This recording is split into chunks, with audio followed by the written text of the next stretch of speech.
What's up, everybody? Welcome to AEW Uncensored. I'm here with my man, Alan. We are the beast from the East. With the least research. You got that one out of order again. Hey, listen, I'm not a fucking professional, all right? You just blew it. I was going to go and flow with it, and you blew it. You blew it. All right, I blew it, then you blew it. All right, hold on. All right, we're calling it timeout. We're calling a mulligan here. All right. So, what's up, everybody? Welcome to AEW Uncensored. I'm here with my man, Alan. We are the Bridge and Tunnel Connection. We are Null and Hash. He is Hash, and I am Null. And we are the beasts from the East. With the least research. All right, that was way better. Way Good better. take. All right, like, share, subscribe, hit the bell right below me here. Everything we do is on uncensoredalliance.com. I bit my tongue there. Jesus. I need to start working my tongue out. It's getting fat. Or I just talk too damn much. Uncensoredalliance.com. You catch everything we do there. Like, share, subscribe, obviously, like I just said on YouTube. Please hit that bell. That's very helpful for us with the algorithms. On Twitter, AEW Uncensored, one word. You can email us, love mail, hate mail, comments, questions, shit you want read on air, whatever you want, at AEW Uncensored Podcast at gmail.com. Yo, what's good, Eddie? What's up, Eddie? It's been a while since we've seen you, brother. Good to have you back. AEW Uncensored Podcast on Facebook. Just search that. You'll get our page and our group. Like the page, join the group. We're on all third-party apps for podcasts, so check us. Just search them. Search it. We'll show up. AEW Uncensored Podcast. We get us on Google Podcasts, Deezer, TuneIn, Stitcher, iHeart Radio, and of course iTunes. Please rate us on iTunes. That's big for algorithms. That's big to get our bump us up on lists and get our podcast shown to the world. And last but not least, as always, join the Skype chat. Click the link below. Send me a message, and I'll dump you in that chat. And from that chat, we could discuss bringing you on for any questions or comments you might have. That's what we want from this show is just some interaction. We enjoy the interaction we have with our live chat heads over here, or AKA the Uncensored family. So speaking of the devil, Kenny, what's good? Kenny? Good to see you back. And so we just want we want this to be interactive. I know we do a lot of the talking, me mostly, but I love having the guys in the chat. So would love to have people come on live as well. So join the Skype chat, get with us. That's how we'll bring you on the show. And as far as catching us live on YouTube, we are always live at 3:05 Eastern in the U.S. Sundays. So very rarely does that change. Maybe if we have a scheduling conflict, we may bump it to a different time. But or if and when I go back to Cali, they have to change it then right, too. that too. Figure that out. For the most part, 3:05. 99.9% of the time. So we'd love to have you join live. We got the YouTube chat going. We got Kenny in there now, Eddie in there. Kenny's the ambassador of the chat. He's the old head. Part of the, like I said, Uncensored family. And we love having these guys here to interact with. So thanks again to you guys for joining us. And everybody listen, of course, we love you guys. Thanks for listening. Let us hear that you listen, man. Send us something, anything, an email, a tweet, a message on Facebook, anything, man. Comments on the YouTube channel. We just want to know that you're out there and enjoying what we're doing. So with all that bullshit aside and me rambling, we can move on to some miscellaneous-ish. What do you got, Alan? Let's start it off. So first thing, there was an interview with PWI insider Tony Khan, commented on making several additions to the medical protocols. He says, and I quote, "We've been recently doing everything we can to work our protocols and make this as safe as possible work environment. I've added another independent neurologist to the staff. We've added an independent doctor at all the shows, in addition to our staff medical team, and we're adding extra support. I've added a two-way feature where the referees can talk back to us if they're injuries, so that the referee, not all communication is going one way, and I've encouraged the referees to let us know what's going on. So, pretty good stuff to hear, especially since they're having a rash of injuries lately. I mean, you leave Alex Reynolds out there to fucking languish. Yep. You don't know what the hell happened to the guy. And he's just out there. They're dragging him around. They're just staring at him. So I would hope. I think you almost kind of would have thought they would have fixed it after the Matt Hardy situation, but they had a couple more incidents after that. So yep. At least it's good that they're doing something finally. Yeah, it just feels like it's necessary. There's a lot of injuries that take place with this promotion, so better late than never. Yeah. What's good, Alex? Thanks for joining us, brother. Thanks, Alex. All right, what else you got? We've also got the official announcement of the AEW video game. This will be taking place on Tuesday, November 10th at 6 o'clock, 5 Central. It's going to be on youtube.com/AEW Games. It'll be on twitter.com/AEW Games, instagram.com/play/AEW Games, and on facebook.com/play/AEW Games. So we'll finally get an announcement. We'll hopefully get a little bit of a preview of what it's going to be like. And yeah, looking forward to it. Yeah, I'm looking forward to it. I'm not necessarily a gamer. My last system is PS3, so I probably won't be playing it much. Maybe I'll just cop it just to get it, because I have enjoyed video games in the past. And of course you want to support them in any endeavor they're doing right now. So I might just cop the game regardless. If there's a PC version, maybe I'll do it that way, because you don't have to have a new system to play the PC game. As long as you have a PC, you can play it. Yeah. So,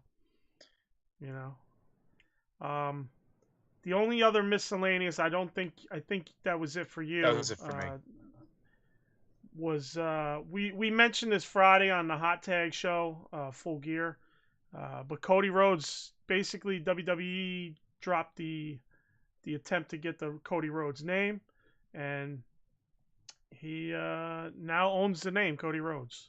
Yeah, good for him. So that's good. Figured we mention here, since that was the hot tag was a special edition, and people might not check it out. And okay, let's see, Kenny says AEW will be announcing more than their console game per TK on the media scrum, maybe a mobile game as well. Okay, that'd be cool. I'd like to see almost like a card-based game. I like Clash Royale style. Yeah. Maybe you just have two wrestlers, and you get different techniques and stuff, and you kind of battle it out technique for technique to see who would win said match or whatever.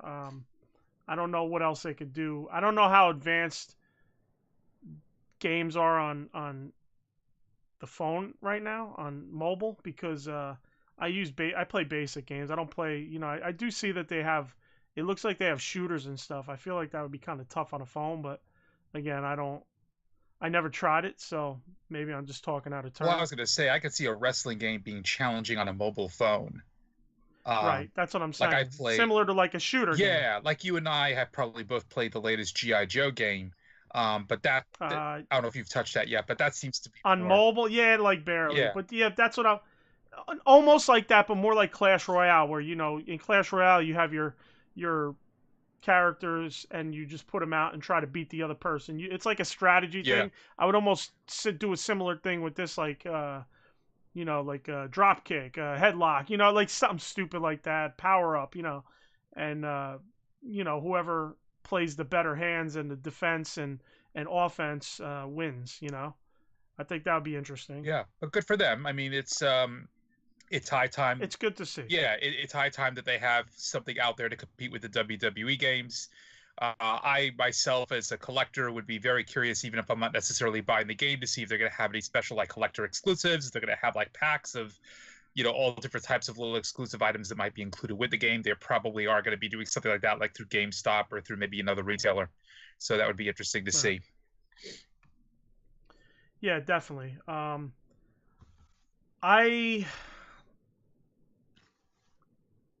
don't know. I don't know what else. Like Kenny said, I think I don't know what else it could be. Maybe like Kenny said, just a mobile thing. But and I also don't think that. I think that this is actually pretty good timing considering when they started AEW and how quickly they're having this thing Tuesday.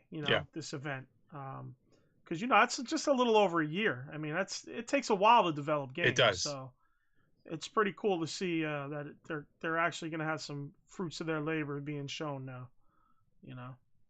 It starts to get more real when you get the figures and you get the games and you get things like that. It starts to really become more of a this isn't a flash in the pan. Yeah. So, all right. So we spoke, and we're gonna kind of skip over Dark this week because we do have the pay-per-view to talk about. I did have two quick things on Dark. They're real quick. I honestly fast forwarded through 99% of it. I did like. I saw Jake. I didn't watch it. I literally just watched Archer's promo. But Jake and Archer came out. I'm sure Archer beat some people up. Jake was saying some stuff, and then I just let it play. He passed the mic to Archer, and I loved his promo. He had multiple tones throughout the promo. Again, he was very deliberate in what he was saying. He had different inflections, quiet, little excited, little like grittier. He hit a bunch of different tones in the interview, in the promo, and I really liked it. I'm glad he's getting that mic time. It's allowing everybody to see, what he's capable of. So, then I got Peter Avalon. He's now pretty Peter Avalon. Yeah. So he had the little segment. The segment was like, I wasn't into the segment, but I love Avalon, so I watched it, and he had he looked and he goes, oh, you look so good or whatever. And he picks up the mirror and he's looking at the mirror, and then he goes to the woman or whatever. He goes, you look good too, and it kind of was reminiscent of early '90s WCW Mr. Wonderful Paul Orndorff when he would come out with the mirror, and he'd check himself out, and yeah, he was wonderful, Yeah, it feels like there's a combination of that going on, and then just an overall Rick Rude kind of character going on here with him. So the usual vain. Pretty boy wrestler, so it's pretty good. It's quite a vintage, actually, this kind of a gimmick. So interesting to see what they'll do with it.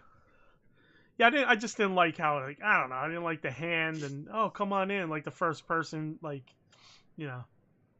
first person vibes of the shoot. It would have been better. I guess they don't want the blind camera. People give WWE shit about just having random cameras around and such. So I guess they had to play it a certain way, but then what are you telling me? Basically, he's talking to a fucking robot. Because basically that's what it is. It's like, she got fucking camera lenses for eyes and shit. So, all right, let me check the chat real quick. Kenny said TK also announced a special Dynamite for January called Beach Break. So thank you for that, because I don't listen, least research. We didn't listen. I didn't listen to the scrum. No, I did not either. Alex says my favorite game is PS4 WWE 2K19. You can make epic AEW characters in AEW arenas and movesets. Yeah, I heard it's very diverse, that game, where you can do a lot of customization. So that's cool. I'm curious to see what type of engine they use, for the AEW game. If they go slightly retro like Fire Pro, or they go more 2K19-ish. As long as they don't do 2K20, that game essentially shit the bed, from what people say. So. Yeah. All right, so on to Dynamite. Shoot, start us off. Well, so let's see. We do get you've got MJF and Jericho. They're talking a little bit of trash. MJF heads out for the ring with this tag match, and you got Jericho on commentary. And then we get MJF and Wardlow versus Sammy Guevara and Ortiz. So, pretty entertaining match. It's hard. I always feel weird that I'm like after I've seen a pay-per-view and I'm trying to rewind in my head to the previous Dynamite, like knowing what I know now, and I feel like I'm a time traveler. But yeah, I mean, I liked it. I thought it was a pretty good, smooth match. Again, all these guys are great performers. They're fantastic. Yeah, I feel that way too. Every time we do one after the pay-per-view, it's weird, right? We haven't done Dynamite, but I also like it in the fact that we get to kind of have the two shows already happen, sure. So you get to kind of discuss the after dynamics of the show. Yeah. So maybe what you had thought during the show, kind of your mind shifts as you're going over your notes. Yeah. So it's a little bit of both. It's a little strange, but I also have like a feeling like, okay, I could go back and okay, I see this, or I didn't see that, or still didn't make sense. Whatever. Yeah, I liked they were putting Jake Hager over after his fight. Yep. He came in looking beat up. And like you said, Jericho and MJF get into a little tiff. Calls MJF soft, and yeah, Ortiz and Guevara, MJF and Wardlow, like you said. I love these guys. I like pretty much everybody in that match. I love them. Yep. They're great. They did do the stupid jump on his shoulder to try to get the tag fucking thing again. I hate that spot. Yeah, it's not a great spot. It's just going to be me fucking crying about it forever. The match was good, though. Yeah. Good match. I liked Matt Hardy in a Serpentico mask attacking Sammy. Yes. That kind of brings back again from Sammy coming out in Serpentico, Jesus, his gear when he made his return. Like a full circle thing there. Sammy used the Serpentico and then he got attacked by the Serpentico, even though he wasn't Serpentico. I liked where MJF attacked Jericho at the end. I mean, that shit looked good. That looked really good. He full head of steam just ran into him. Yeah, that looked really good. And then of course the nice little flair that Jericho gave when he gave the smile, like he approved. Yep. Okay, you attacked me, I approve. This is great. Yeah. He gave that little smirk. I really enjoyed that. I thought that gave that segment a little extra. Yeah. That's something that Jericho does well. Where lately we've been kind of souring on a lot of the Jericho shit. That little thing right there, just kind of, that's a professional, a guy who's been doing it forever. He knows to add that little touch, I really dug that. So, transition out of that, we get Tony Schiavone with a sit down with Kenny. Not bad, not good, which I guess is a plus, because he's been kind of ho-hum with Kenny lately. Yeah. I'm still trying to, I know they said it wasn't his house. I'm still trying to figure out the significance of the pictures, because they kind of had him half on camera and the pictures half on camera. It looked like a wedding. It was too small to see who was in those pictures. And then there was a wrestler with someone. I'm not gonna act like I know who the fuck they were. I should have paid closer attention. Maybe I might have had an idea. But it was good. I mean, either way, it was pretty decent interview with him. Nothing, like I said, not too good, not too bad. What do you got? Well, it did feel a little bit pointless. It's like, right, you have all these pictures up, and he actually makes a point to say, "Oh, this is not my home. I've just relocated temporarily to focus on the tournament." And it's like, right. Okay. so what? It was weird. It was weird. Like nothing really came out of that, for doing that. But it was an okay. It was a decent interview. Nothing really special.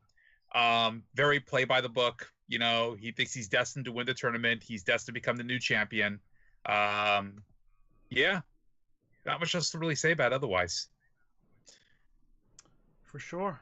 And what's next? So we got Trent, who's there with Orange Cassidy and Chuck Taylor, versus Miro with Kip Sabian and Penelope. And of course, Miro's on the mic talking trash. Says Trent isn't learning any manners from his mom, and as a result of that, he gets immediately hit with the drop kicks. That was pretty funny. They got to keep Sue in the mix. They got to keep Sue in the mix, exactly. That's the first thing I thought was that he's talking about his mom. I was like, they're gonna do another Sue gimmick. Yeah, which I've seen enough of, but but Miro still puts Trent down. Trent grabs him. It was a Saito suplex, and it was a good hard match. It was a fun match. I mean, I thought that Miro did a very good job in terms of like not acting so goofy during the actual match, which is good to see. This is like what I kind of do want to see from him. Is I want him to see being this hard charging bull, this juggernaut. And I think we got a little bit of that out of him in this match. That was good. Yeah, Trent slipped on the ending there off the top rope. Yeah, I don't know if you caught. I did see that, but what happened? Okay, so Chuck attacks Miro after the match. Kip makes a save. They attack the best friends, grab the mic, mention Trent's mom for the second time, saying she didn't teach him manners. Orange sneaks up and jumps on him and Kip off the top rope, and all that good stuff. So best friends interference. Obviously, Kip during the pay-per-view had little words with Orange Cassidy, so that was kind of looking like the lead-in from this. With Orange attacking them from behind. Yeah. So, I mean, I'm like, I don't know. Best friends at times I like them. At times I'm like, eh. And I'm more, yeah. I just. No, go ahead. I was just gonna say I'm more mad with them than not. Yeah, I mean, overall, I mean, like I said, I thought this match was good. We know Trent's good, so yeah. I have more of an issue with Chuck, personally, but there was, I know. Okay, so I didn't really take this note during the pay-per-view because I didn't do these side builds that for some reason they're doing on the pay-per-view for upcoming Dynamite. I didn't take the like you said, Miro. You like Miro being less goofy, and he really wasn't goofy in this match. Right. And then he comes out when Kip confronts Orange Cassidy, and he's acting goofy. Hold on, relax. He's acting very ho hum and very non-menacing. So I don't know if you caught that on the pay-per-view or you fast forwarded through it. I did not. I don't know. Like, I didn't take a lot of notice in that at the pay-per-view. Right. Like I just kind of was like, all right, he's starting to act, he's starting to act like the monster he is, and then he goes and kind of does this in the promos, and I'm just like, eh. He was just being very ho-humish. Yeah. Like, no, calm down. Relax, Trent. We're just talking, blah, blah, blah. He's just saying shit like that, and it's almost like, it kind of goes against that beast that you're starting to bring out, that we're starting to, now we're starting to catch that vibe off you from, and kind of just goes right back to where, half of what we hated about when he debuted. Yeah, like they're gonna have to shit or get that off the pot with it. He can't really be both, I don't think. Right. I think I like the idea that they were going in the direction of him being more of a beast, and so I hope maybe they're just having some remnants of his older character. They're just trying to work out the kinks maybe, but and then if we're lucky, it will just go full beast, which is what I want to see from him. I mean, you know what? Like, here's the thing. I don't mind like he was doing that Rusev Day shit. I was watching videos like that will pop up on Facebook. Yeah. And he was like at the T-shirt thing. Oh, we sold out, so we're doing. It was like they're doing their best to make more, and I don't mind that if that's your overall character. But it feels like there's a tweener character here that it's like it's not a meshable tweener character, Right. in my opinion. You know, Right. it's like you're the beast, Or you're not. You're the, you're the happier go lucky guy. You know what I Yeah. mean? Anyway, so we get JR interviewing Hangman. JR calls Hangman out, saying he's lying about the confidence, thinks he's nervous, and Hangman kind of agrees with him. He mentioned how he's, expected to be the first AEW champ, and he has a shot to live up to it. So just a little more psychology into the match. The Hangman drinking and all that shit. So, and JR it felt like JR was pretty much alluding to that when he was saying you don't seem so. He thinks you're, I think you're lying about the confidence, et cetera, et cetera. Yeah, like I don't. It was a weird interview because I kind of feel like Paige used to be this really like just happy-go-lucky drinking guy out there having fun, who's still also a really great technical wrestler, but now, like, yeah, they turn him almost skittish a little bit in this whole thing, He's this like unsure, skittish guy. It almost feels like he has something to prove to Omega, and so he wants to show that he's really good at what he does. We had the whole situation where he was having all these matches looking to Omega for his reactions and approval or whatever. And I don't know, I wasn't very crazy about that turn that they really took with him. But he is a great wrestler. I mean, he does great in the ring. That's what it comes down to. Mm-hmm. Yeah. I think it all just boils down to what they're trying to do with him and Kenny. The confidence thing is more, about the friendship. And, the Bucks obviously too. So I think it's just all about that. Who knows? It's still not played out, in my opinion. Yeah. We'll talk about that later. But, yeah. Outcomes Team Taz. Taz wants answers from Will Hobbs. About joining the crew. He goes into tear about Khan. Now, he basically sat outside Khan's office for 3 hours and was blown off. Sounds very McMahon-esque. It does. Says Cage and Starks have Jesus Christ. He says Cage and Starks have been putting in the work and they haven't been rewarded. Says the FTW will have a presence at Full Gear. I'm guessing he's calling the crew FTW. I'm just been calling them Team Taz. But from this interview, I got the feeling they're now FTW. That's their name. And I'll be honest with you, I really don't like it because the acronym is too similar to FTR. Yeah, it bothers me a little bit. I feel like that anytime you're going to have teams with acronyms, you don't want to overdo it, first of all. And then secondly, if you are going to do it, you don't want to have two teams that sound so similar that they're off by one initial. You know what I mean? Yeah. I'm good with. I was good with Team Taz. I like Team Taz too. Actually, I thought Team Taz was great. I don't think that was officially their name. I've just been calling them Team Taz. Yeah, and I think that would have worked though as an actual name. That's something that's actually marketable. Yeah, let's get on the horn with TK. There you go. Let me get on the bat phone. Or we'll make our own shirts. Yeah. Team Taz all the way. Fuck FTW. There you go. So next up is Bucks versus Private Party. Sammy attacked Matt Hardy before the match. Obviously, when Matt Hardy coming out with Private Party, and that just kind of leads into the compound match at Hardy Compound, the pay-per-view. Yep. So feel free to talk about the match because. I'll talk about the end, but sure. I like the match. I thought the match was really well done. Again, pretty impressive as far as the Young Bucks go, as far as Matt being able to do what he's able to do, being hurt. But overall, I don't know that that's even true at this point. Really? But go ahead. Well, overall, entertaining match. All right. Yeah. At the end, FTR attacks the Bucks. They go to attack the leg again, and then Hangman runs out for the save, and then out comes Omega.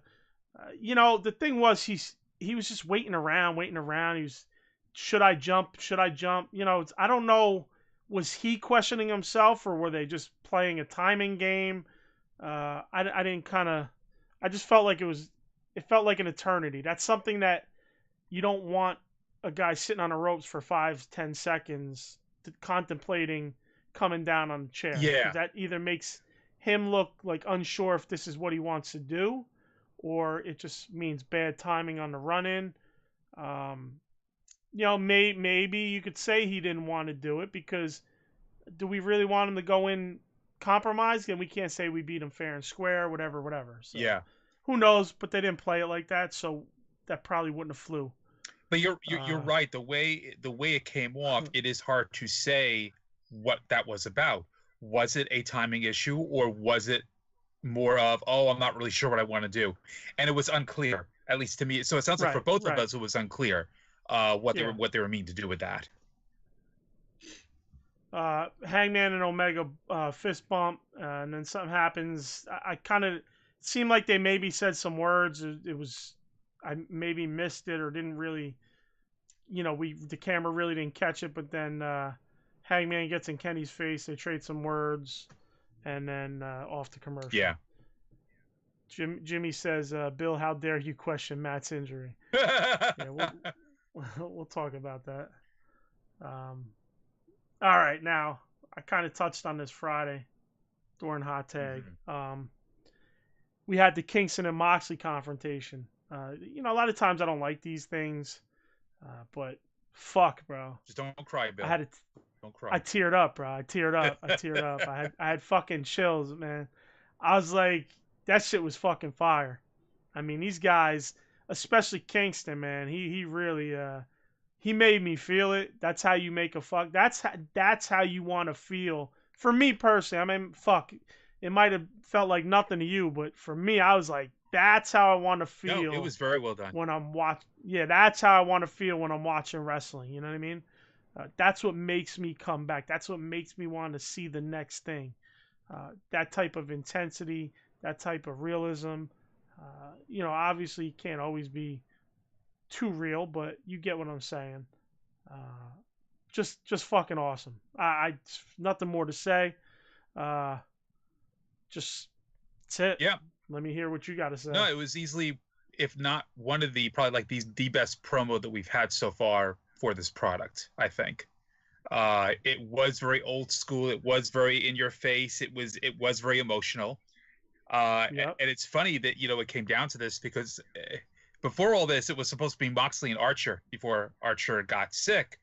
And it's so incredible, like what they've managed to do in terms of turning chicken shit into chicken salad here with this situation. And at the end of the day, it actually does work better for the product to have this kind of a feud going. And the build to this match has been fantastic. So yeah, agree. Not happy with how it turned out, but we'll talk about that. But the best build of the pay-per-view. Yeah, easily, by far.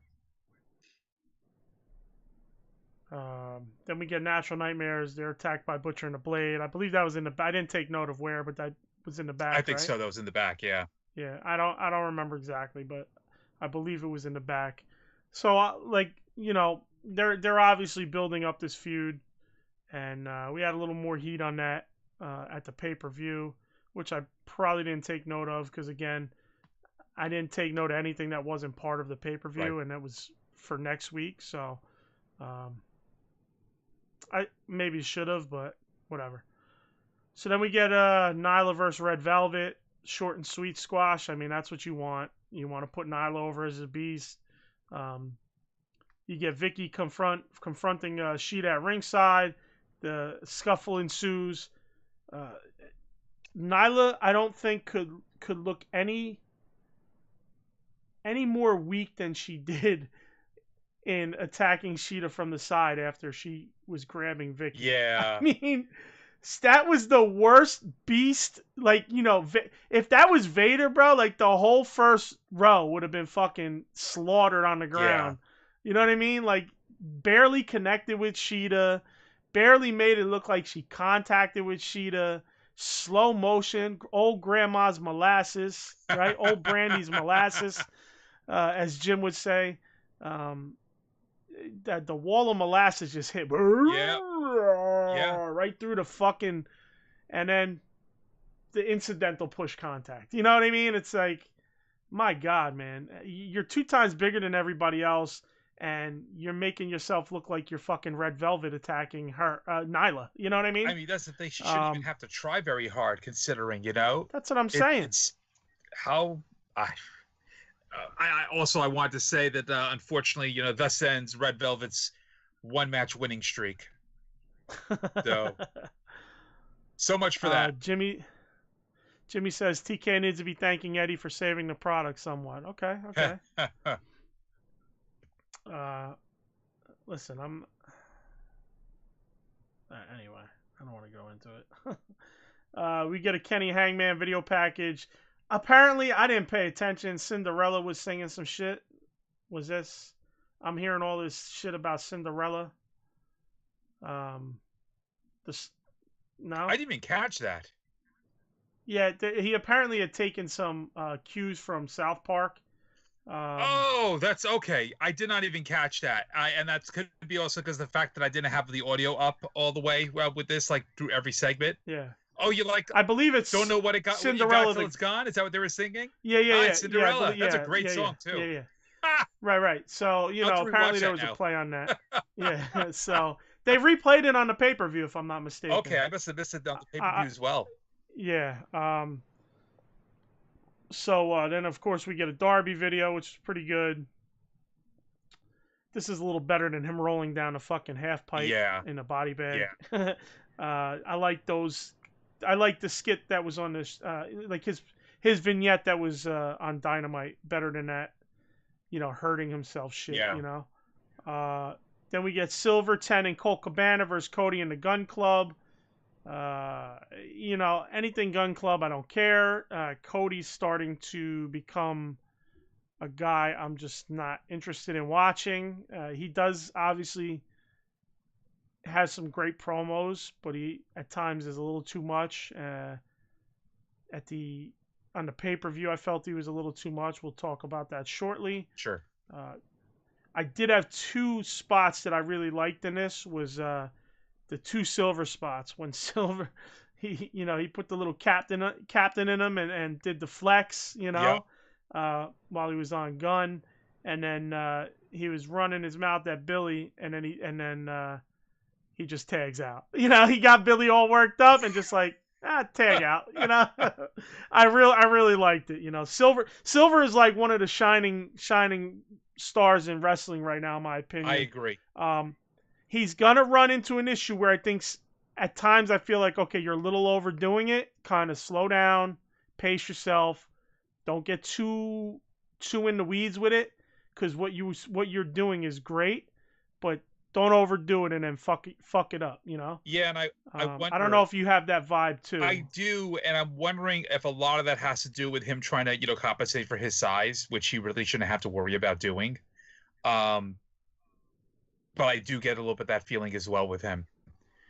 But he's easily, if not like the second or third most entertaining character on this show. He's fantastic. So I mean, they're recognizing it because they're putting him out there. They are. So, I would like to see him get more elevated for sure. Yeah, I'm with it.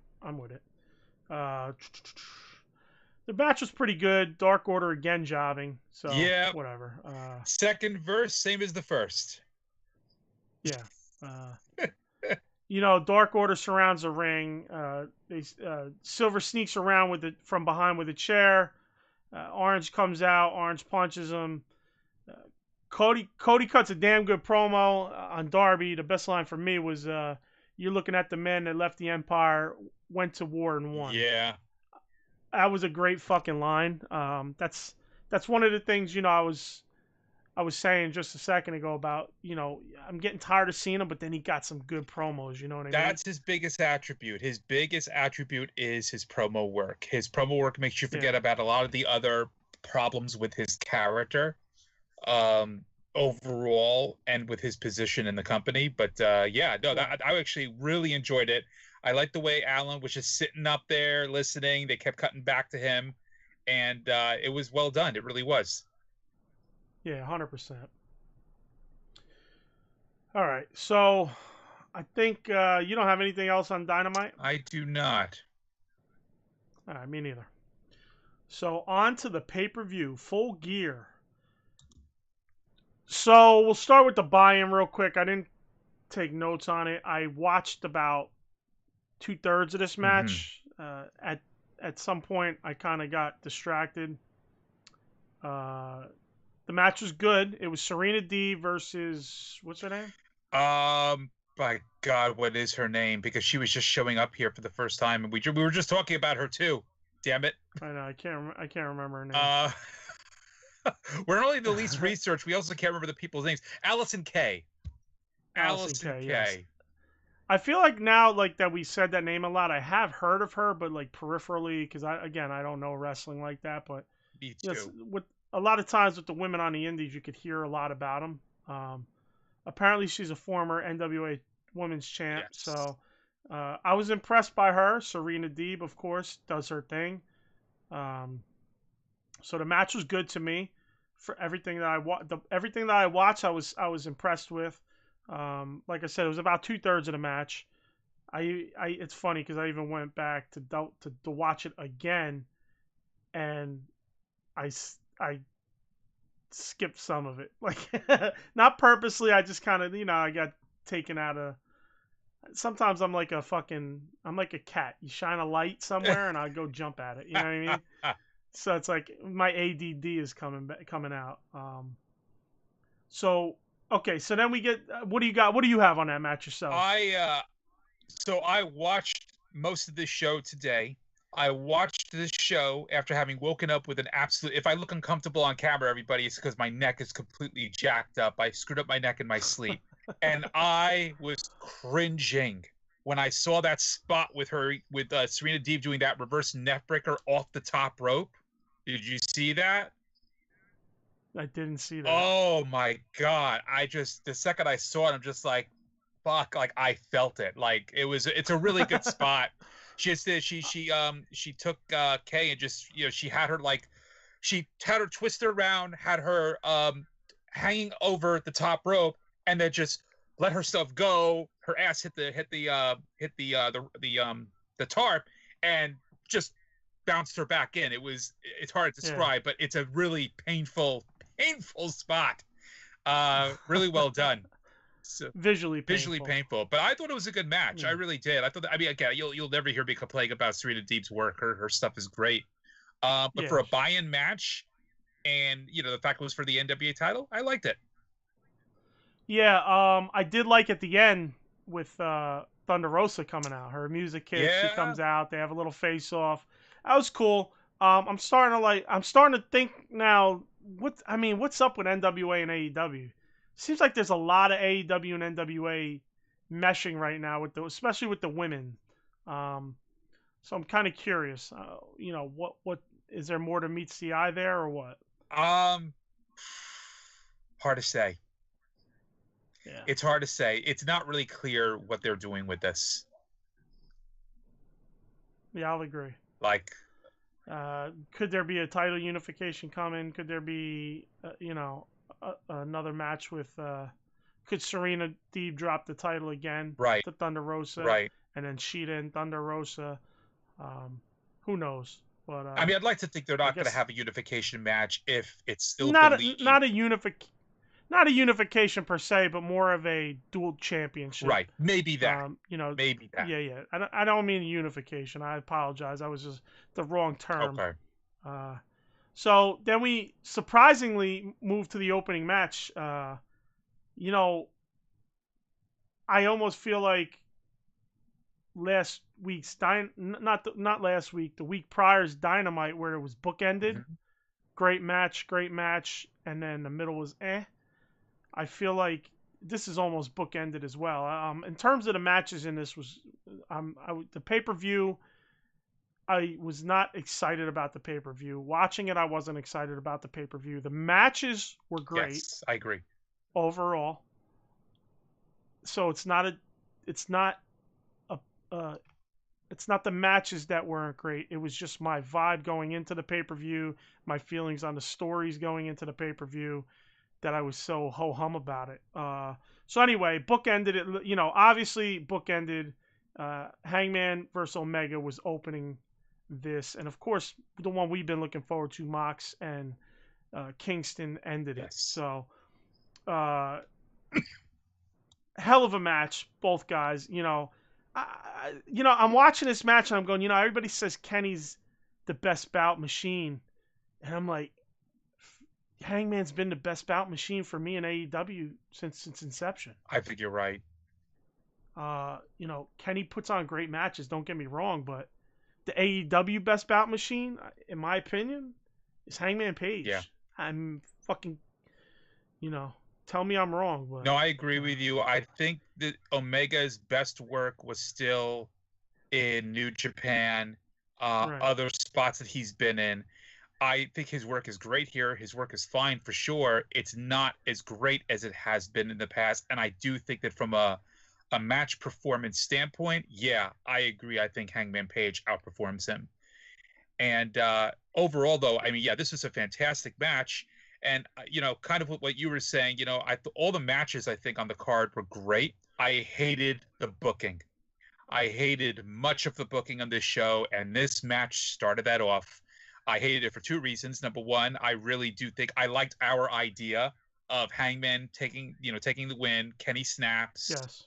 And also that would have meant that you're probably looking at the last match going a different way. But with Kenny winning, and it's just like, okay, he wins.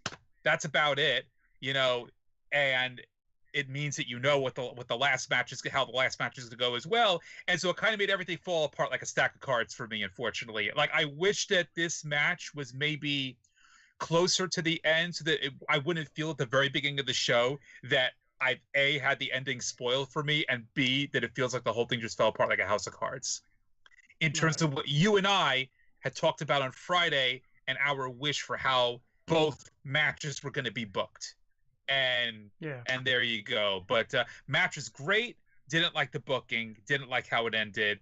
I don't think that. I guess now, if anything, okay, so maybe Omega is going to go all cleaner, in his feud with Moxley. But this really would have been where to do it. This would have been the thing where Hangman wins.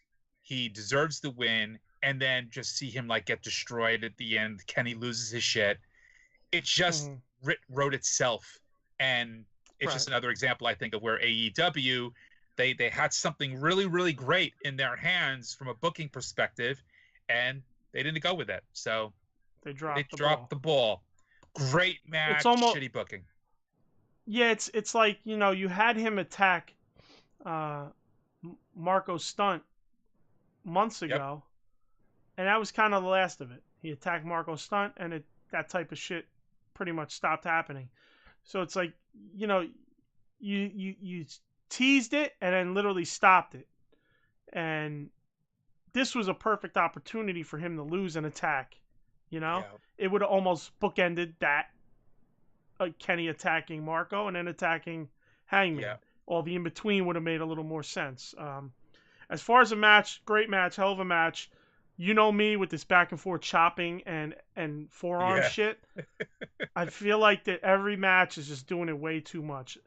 In a match like Kingston, I get it. That's what he does. He's a chop and forearm guy predominantly, So I could get that, but I felt like this was just a little bit too much of that shit. It didn't kill me, but I did in the middle of the match go, oh my God, with the chops and the forearms, I agree. It's overdone. So, real quick, just so we don't get too far behind the chat here. All right, there's some NWA women's stuff here. Kenny says, NWA watch AEW's women division and said we can save you. Jimmy says, Rosa 2 belts. Preach it, Kenny. Jimmy said Aldis versus Cody 3, the rubber match. Nobody gives a fuck about Aldis versus Cody. Sorry, Jimmy.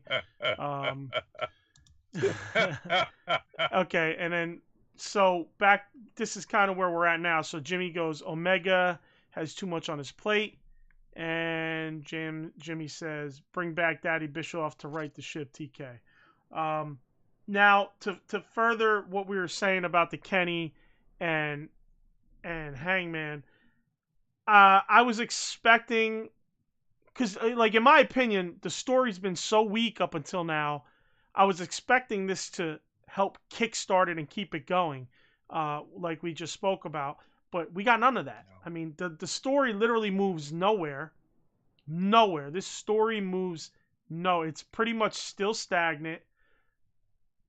Maybe when Kenny gets the title, it'll start to move forward. But when is Kenny gonna get the title? Is he gonna have it at the beach break or whatever Kenny said that show was gonna be, Yeah. or is it gonna be Revolution, which is in the end of February? That's 4 months away almost. So when are I'm sorry, but they couldn't even get this shit going the previous 4 months. I don't want another 4 months of the same style of booking. Yeah, I agree. For these two. So I was really disappointed. This is where it gets to where I said the wrestling on this card was great, but everything else surrounding this, moving stories forward, ending stories, was very ho-hum. Yeah.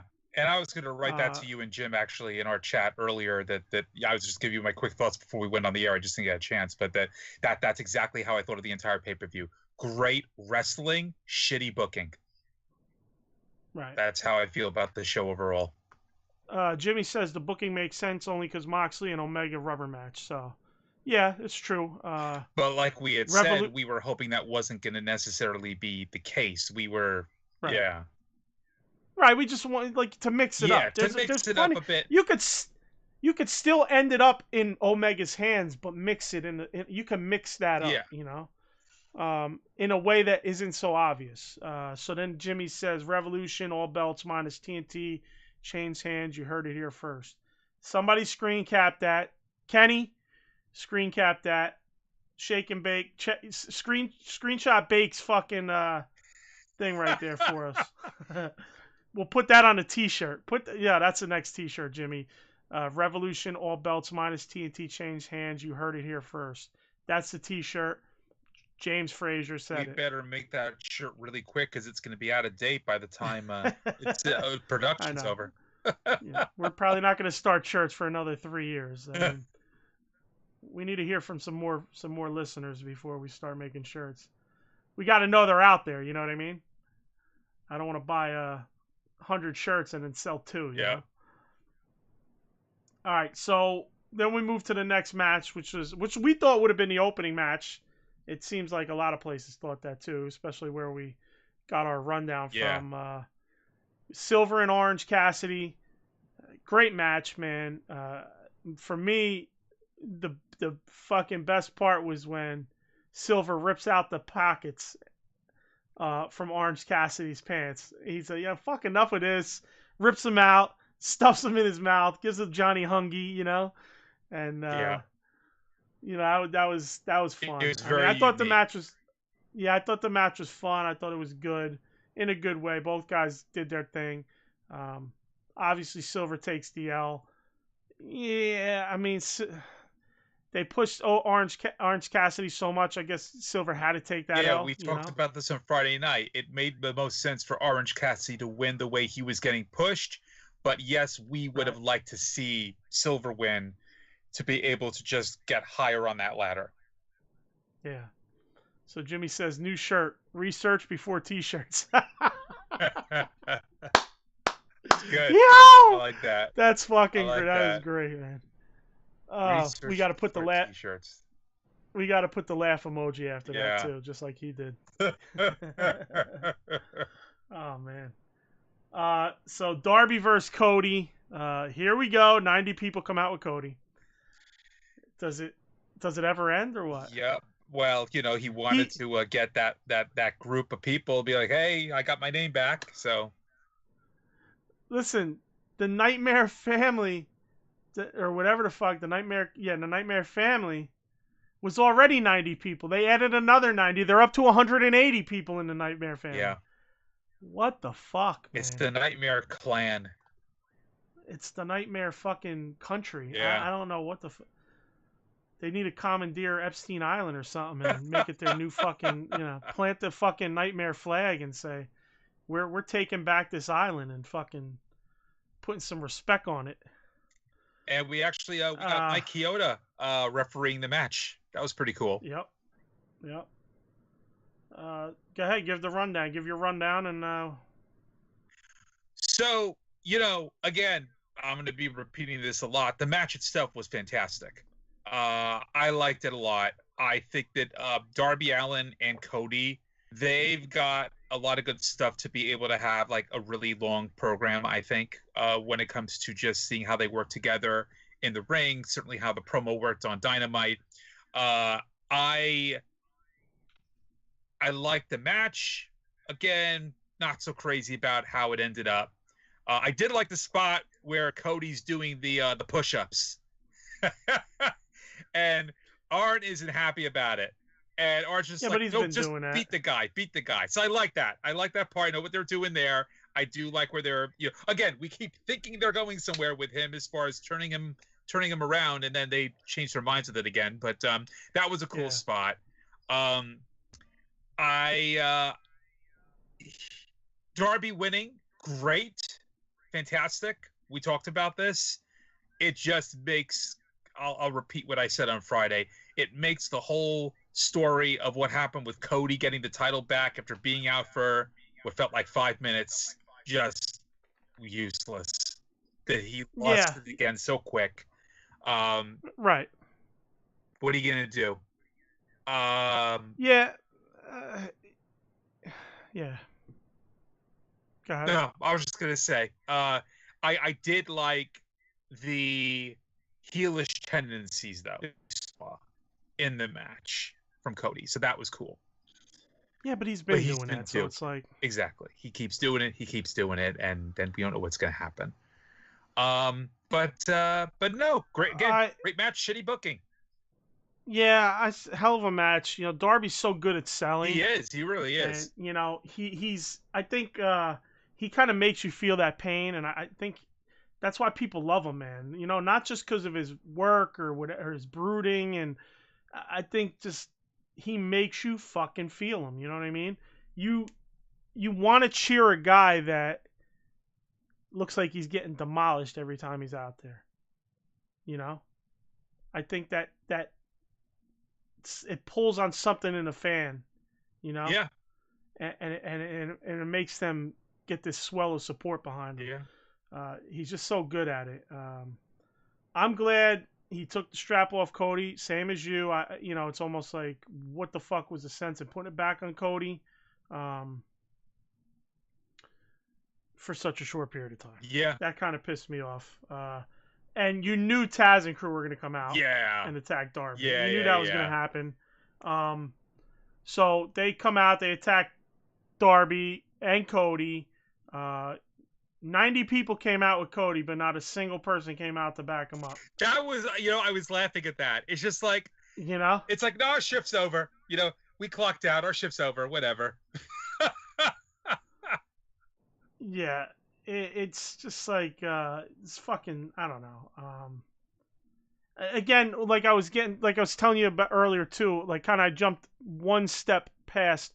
Cody loses the title, then he does this bended knee title.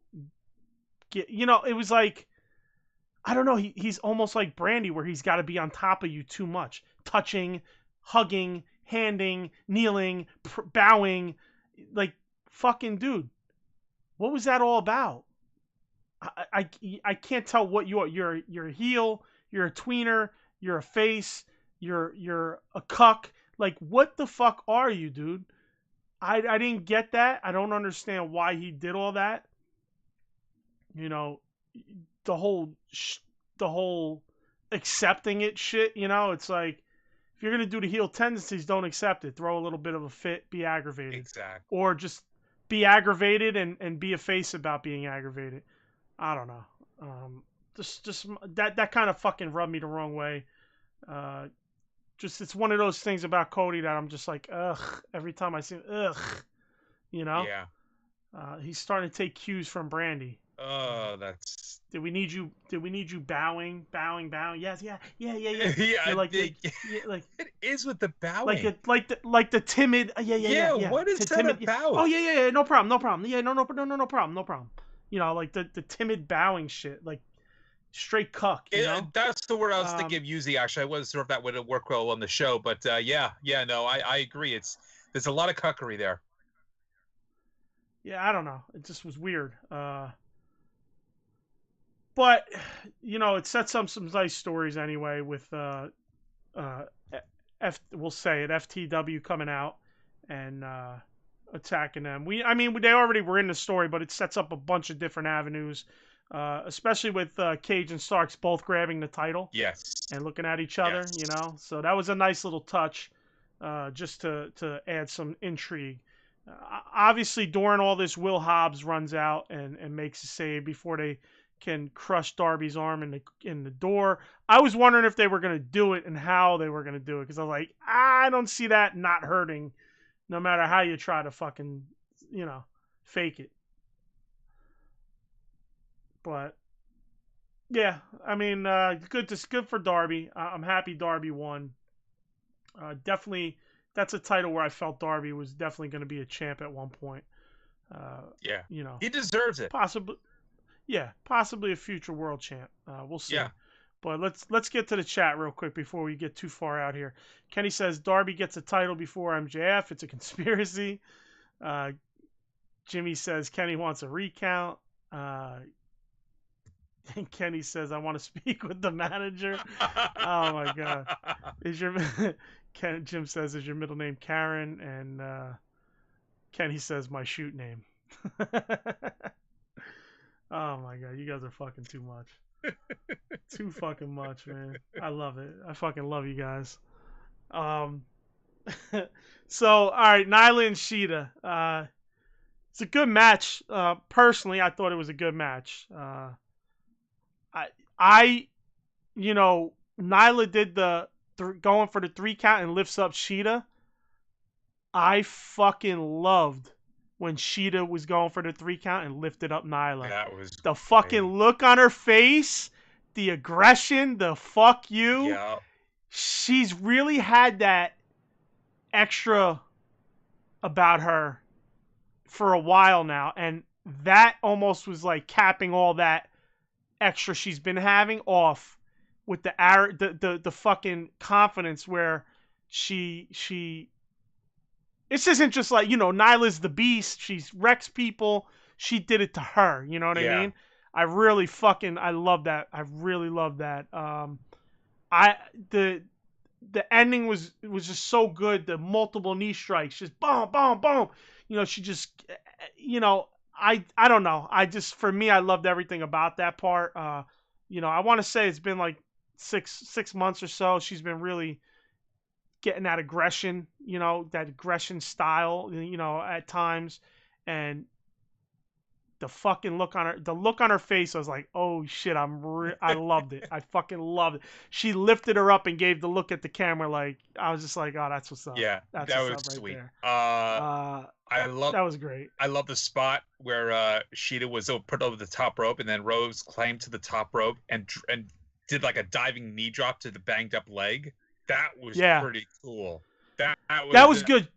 She usually does the one to the neck, and Excalibur was mentioning it because I'm going, what the fuck is she doing? Then when she hit the leg, I go, I get it now. Yeah. Because usually they hang inside the ropes. Yes.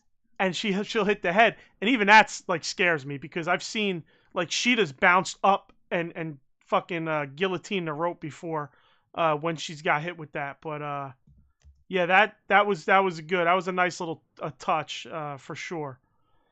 I liked it. Vicky getting in Nyla's face. It looked like Nyla was about to do something, and Nyla was like, "You're right. I fucked up."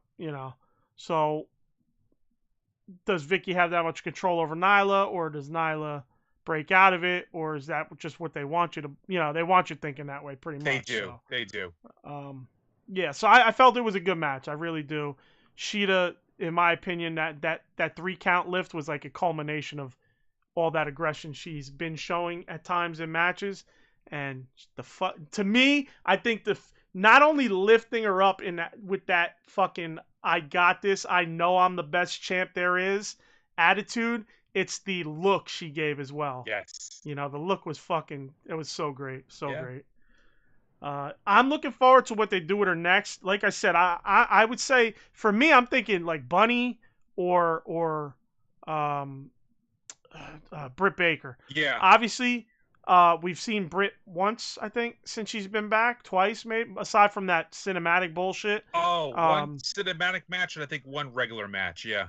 Right. So we've seen her in a one match. She looked good in the one match. She did. There wasn't that. She didn't have that moment that she usually has in every match where she gets lost and then just rolls around on the ground like she's a fucking fish out of water, and then like gets back into some position. She actually looked pretty solid. So I think that would be a good heel face thing. Jesus Christ, program. And Jim just said the doctor is in. There you go. He said Darby to the Dark Order confirmed. Fuck out of here. All right, so here we go. Bucks versus FTR. Woo! It's a very busy match, bro. It was very busy. It was that type of match that's compelling, kept you on the edge of your seat, kept you jumping up like, oh shit. But as you know, I fucking hate the whirlwind style. I hate the whirlwind style. I understand it at times in a tag match, but there's just like, it's just too much is too much, you know? Yeah. It's and I didn't dislike this match. Yeah. Like it just gets a little too like messy and too confusing. I didn't dislike this match. I liked the match. I thought the match was great, but I would have liked a little more tightness, a little more tighty work between the two. They did work tight in a hectic environment, but I should say I would have preferred a less hectic environment. I should say, yeah, a little more ground because the work was, the work was pretty tight, but they did trade a lot of finishing maneuvers. The Steiner's finisher. They went for the Brainbusters finisher. Then the Bucks went and did the what do they call that? The Twist of Fate, and what was the Hardys finisher? The Hardys was the Twist of Fate. Yes. Yeah, like he did the swinging neck breaker, and then Jeff would do the Twist of Fate. They did that. Yeah. One finisher I would have liked the Bucks to do would have been the V trigger and buckshot lariat. Yes. That would have been a fucking nice homage to a current, to especially that, like, cause that they did the double V trigger, but I thought they were gonna go and do the buckshot and V trigger combo, but they went. I think it was a double V trigger, if I'm not mistaken. So that would have been pretty interesting if they threw that in there. I was kind of hoping they were about to do it, and they didn't. But at one point, Matt goes for the flip on Cash, and the monkey flip or whatever the fuck, the toss over, and they were in the corner, and Cash just flies out of the ring like 20 feet in the air, and you hear Matt go, oh, he goes, oh. Yeah. You hear Matt just go, oh, and he turns around, he's watching him as he's falling. He's like, and you could see him like looking down at the ground, making sure he was all right. It was pretty funny. That was a pretty funny thing that happened during that match that I caught. Yeah, I saw that too. That was great. Yeah. Kenny says, I think they purposely go too hard with the tag matches just to tell people it's the best division in wrestling, but I'm not complaining. Great match. Yeah, same here. I'm not complaining. Like, if I'm going to complain, that's what I complain about. But you've been listening, Kenny. You know how I feel about those fucking multi-man matches. It just gets too messy. They don't tidy them up enough. There's been some that I like and some that I felt could have been better had they tidied up, that type of stuff. But this was a great match in general. Just that whirlwind style, just, I don't prefer it, So what's your take on this match? Mostly what you're saying here too. Yeah, like it was very, very busy, but it was a really good match, really tight. Again, it sounded like you were alluding to something as far as Matt's injury goes, but Oh yeah. We'll get to finish your thought, and we'll discuss the ending Yeah, to this. I was just gonna say that if that's really still what's going on, I mean, that was very impressive. The work that was able to be done. There was nothing that was really seemed to be held back. I think that from the standpoint of we knew that these two teams were going to be fighting at some point, that they finally get to it, and it was a match that was worthy of this long-standing thing that they've got. I think. That's my opinion. I'm still not happy with the build, and I'm still not happy with the blow. I agree. I agree. I'm more talking again the actual match itself. I think outside of the blow off, outside of the build, if you're just encapsulating just the match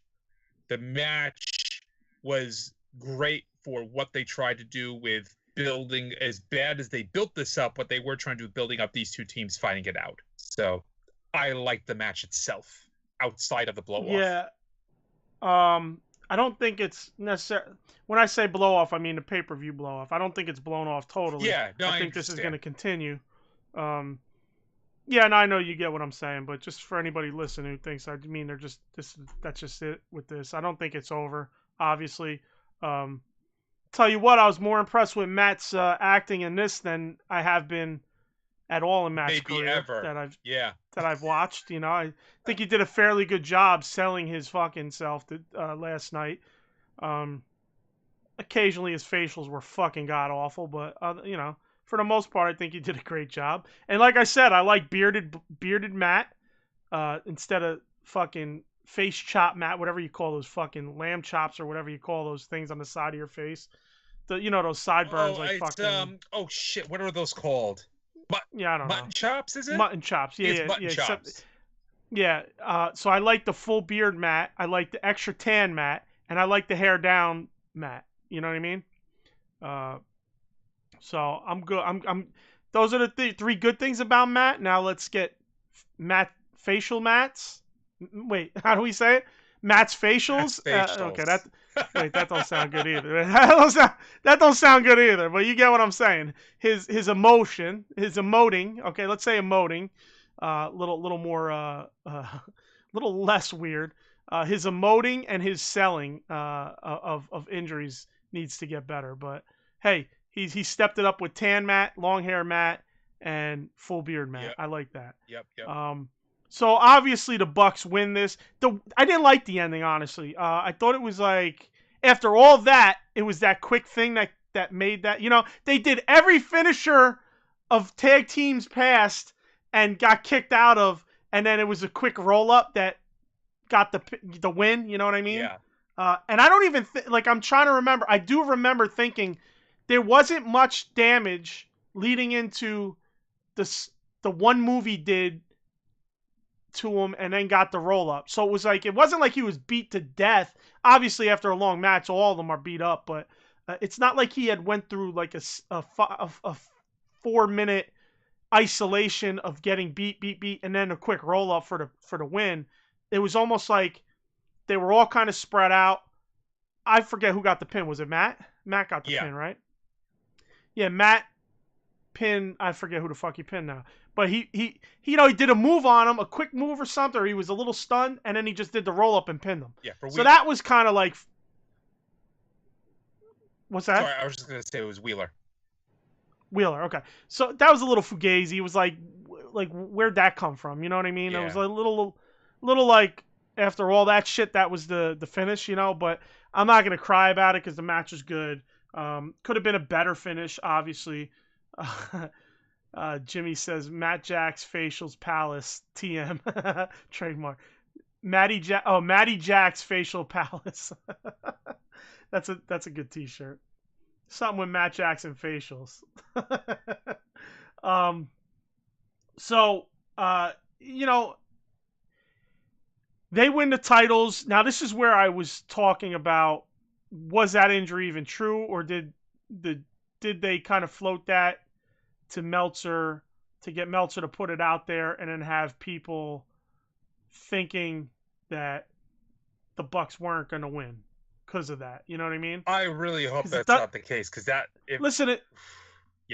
Go ahead. I was just going to say, if that would have been the case, that's just you can't trust the thing then at that point. Like you can't trust anything if that was the case. Well, I mean, that's Meltzer saying it. Like it's not AEW coming out and saying it, so it's not, it's Meltzer. That's Meltzer's putting that out there. So you can't fault AEW for that. No. I mean, if they want to put that out there and Meltzer's dumb enough to float it, don't blame AEW. That's just good, anticipation, Yeah. And honestly, that doesn't bother me anyway, because I don't, usually the dirt sheet shit was great in the mid 90s when I first got on the computer and learned a lot of this, dirt sheet shit, like, well, oh, these wrestlers' real names and this and that. Like, I remember early on in the internet, like, that was something I was, like, excited about, I fucking remember printing out thousands and thousands of pages of real names and this and that and all, all these little details about reality of wrestlers. And, at this point, I don't even care about, the rumor of Matt Jackson being injured per se. I don't take it as gospel, because, a lot of shit that, say, Meltzer says doesn't come to fruition. Much of what he says. Didn't Meltzer even just say that what's her name wasn't with NWA anymore and was going to WWF? Yeah, he jumped the gun on it. I think the idea was that there was the possibility of it happening, but he just jumped the gun and said it was happening. But that is right. That is Meltzer's trick of the trade. So I don't take that Matt Jackson's injured as face value. It could have been a swerve, like I said. And, the Bucks have a good relationship with Matt Jackson. Not Matt Jackson, Meltzer. So maybe they were like, hey, Matt's injured, float it. Yeah. Maybe not necessarily telling him to float it, but doing it on purpose. Noticing he, knowing that he would float it out there. So Jimmy says on his AOL dial-up, kids ask your parents about the dark days of the internet. Bro, I was on Netscape. Netscape was my first one, I believe. Yes, Netscape. You ain't fucking kidding about the dark days of the early internet, bro. I remember my mom got the bill for my Netscape usage. It was $650. This is when you were paying by the minute to be on the fucking internet. You had a certain amount of minute, right? That was free.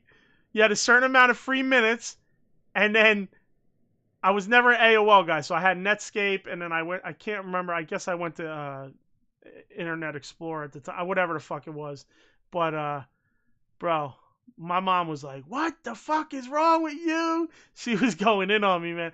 I was like, I don't know. I lied. I was like, somebody stole my password. Oh, shit. Hey, that's when the internet was good, bro. Like, you could find some shit on the internet, man. Yeah. You can't find none of that shit on the internet now, man. Yeah. I still have the my internet old AOL account.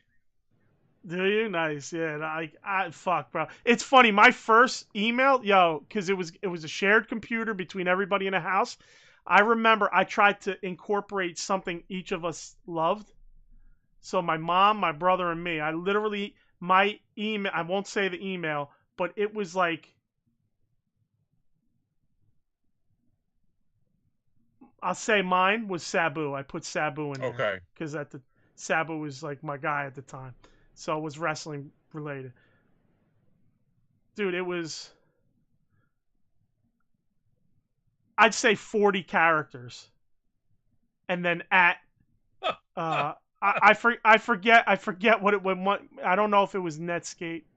My email was Netscape. It was like one of the super early. Not obviously the internet was around before 94, 95, but in about 95 when I really got on the internet, it was like 40 characters at whatever the fuck it was, and I think it was .att.net or something. I think it was like one of those ones that had literally 3 dots after the at as well. Yeah. Now it's like gmail.com. It was like it was at so-and-so.att.com or whatever. Yeah. I think it was att.net or .com. Bro, That email was so fucking long. And I had that for a lot of years. And then Hotmail came, and I still have my Hotmail account. That was, I based that off of my tape trading days. So that was my tape trading email. But yeah, that was, holy shit, the early internet. Jimmy just kind of brought that back just by saying that. Yep. But yeah, the fucking email, like now it's like you literally want two words, not even 2 letters as the beginning of your email. Back then I made this fucking long ass thing. It was hilarious. Yeah. Everybody's like, dude, like even other people knew. They're like, bro, you don't want your email to be that long. I'm like, oh really? Imagine I had to give that email now. Like, they ask for your email for everything. I'd be typing for 20 fucking minutes. You'd have to just like, yo, let's go. Save somewhere, just cut and paste. Yeah. That's all you could keep doing. Yo, imagine trying to get like the hot toy exclusive off like Target.com, and you have to put in your email address. I would never get shit, bro. I don't get shit now. Oh my god. Anyway, now we're getting too far off topic. I apologize. I'm just reminiscing. Thanks, Jim. Let's see. Did we miss anything after that? He's a frequent customer to Matty Jacks. I don't know what you're talking about, Jimmy.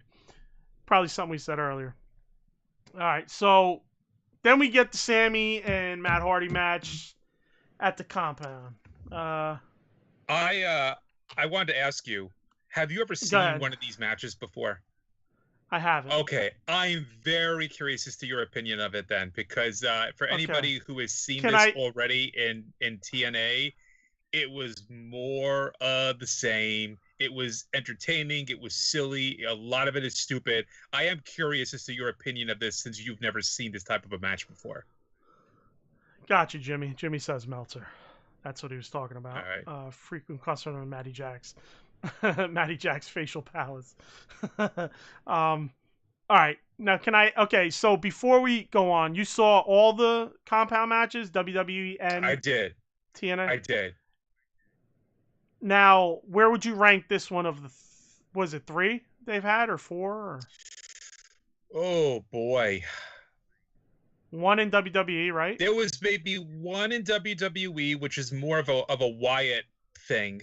And then they had either 2 or 3 in TNA. Oh, it's really hard to say. Each of these has the same type of flavor, but there's something a little different in each one that makes it all stand out, that it's very difficult to rank, in my honest opinion. It is hard to rank. For me, probably the very first one was my favorite from TNA, but only because it had never been done before. So it was shocking. I mean, when you see one of these for the very first time, it's very surprising, very shocking. It's a lot of fun. And then after that, it just feels like you're seeing a repeat of the same episode, only they splice in different elements and new things. And that kind of feels like what they did here. So it's very hard to rank in that regard. I do think that the very first one is my favorite in terms of that. This one had a number of WWE Easter eggs, which you may not have caught just because you pretty much stayed away from the Attitude Era. But We'll talk, because I think I did, but real quick, let me just, before we get into this, Jimmy says, I loved it, 5 stars. Now, this is the same Jimmy that prior to the show, we were talking in the chat about the pay-per-view, and he was shitting all over it, and this was 5 stars to him. Jimmy, you're losing all credibility with me, okay? I will say that right now. He said, and then he also says the WWE one was trash. Okay. It was. So that was the worst one. I will say that the WWE one was the worst one. If I had to come up with what was the worst, well, of course, because it had to have Vince's. It had to have Vince's fucking touch. Yeah, so. Vince didn't really know what to do with it at all. So yeah, if I had to rank, the WWE one was the worst. The first one was the best. So maybe this one falls in the middle. It's It was fun for what it is. I love the cameos. I like a lot of the. Yeah, it's a lot of callback if you were a TNA fan and enjoying this. Again. So yeah. Go ahead. I was going to say the booking. Again, the worst part of the whole match was the booking. Okay, so let me touch on a couple quick things. Sure. Then we'll touch on what I maybe can kind of call back some things that might. There's some callbacks that I know happen here, and I'll bring them up. So.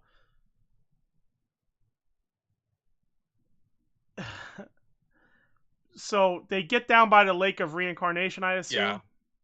Okay. So he tosses Sammy in the mud. Sammy's rolling around in some mud. As he's walking up to him, he goes, "Sammy, get up. The old folks are gonna think this is a mud show." Did you catch that? I did catch that. Did you get? Yeah. All right. So that was great. The line was great. It was an epic line. It was a fucking great line. It was a fucking nice jab at Cornette. Yeah. I would agree with Cornette though that this is some mud show shit. Okay. Now, also, did when Helms came back as Helms, not Hurricane, he came back with the suit on or whatever, like whatever the fuck he had on. Did he ask? Was it Sammy he was asking?